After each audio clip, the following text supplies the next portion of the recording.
Сиз саясий куруч темаларга же диний маселелерге арналып, мурда бир нече жолу ар кимге жиберилген билдирүүлөрдү досторуңуздан жана туугандарыңыздан көрүп жүрсөңүз керек. Мындай сизге гана жиберилген жашыруун билдирүүлөрдү канча жолу алганыңызды эстей аласызбы? Эгерде ушундай учурларда адегенде эле муну тез арада башкаларга да жиберишим керек деген ой сизде пайда болсо, анда токтоңуз. Көпчүлүк учурларда так эмес, фейк маалыматтарды жиберишип, аларды жайылтуу үчүн сизди пайдаланышат. Фейктин эки түрү бар.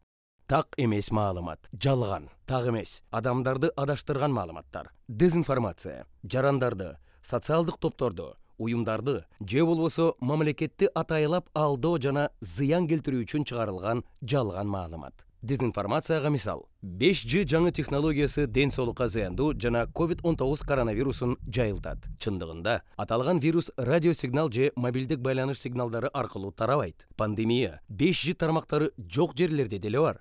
Так эмес маалыматка мисал, белгилүү адамдардын айтканы катары алардын айтпаган сөздөрүн келтирүү, цитаталоо. Интернеттеги цитаталардын негизги көйгөйү адамдардын дароолардын аныктыгына ишенгендигинде, деп Ленин жазган. Лениндин убагында интернет жок болчу. Демек, ал муну айткан эмес. Келген билдирүүнү автоматтык түрдө топторго жиберүүдөн мурда, анын аталышын же биринчи сүйлөмүн окуп гана койбостон, аны толугу менен окуп чыгыңыз. Издөө баракчасында издеп жаткан сурооңузду киргизип, окуянын чоо жайын, маалыматтын канчалык деңгээлде так экендигин аныктап билиңиз. Сиз келген маалыматтарды кайрадан текшериңиз. Аларды жайылтууда же жакты белгисин басып, кайрадан басып чыгарып, репост колдоо көрсөтүүдө этият болуңуз. Өзгөчө чет мамлекетте жүргөн болсоңуз этияттаңыз. Себеби, маалымат коопсуздугу боюнча мыйзамдар ар түрдүү болушу мүмкүн. Тыюу салынган экстремисттик маалыматтарды жарыялагандыгыңыз жана жайылткандыгыңыз үчүн сизге экстремисттик топторго тийиштиги бар деп айып тагылышы мүмкүн.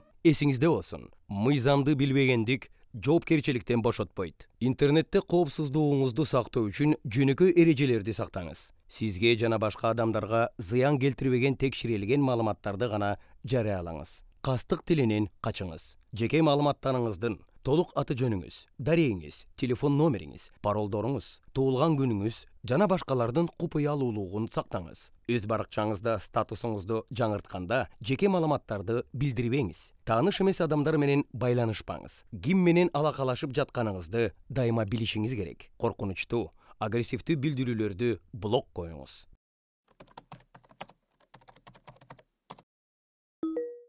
Санариптик сабаттуулук интернет ресурстарын санариптик технологияларды коопсуз жана эффективдүү колдонуу үчүн керек болгон билимдердин жана көндүмдөрдүн топтому.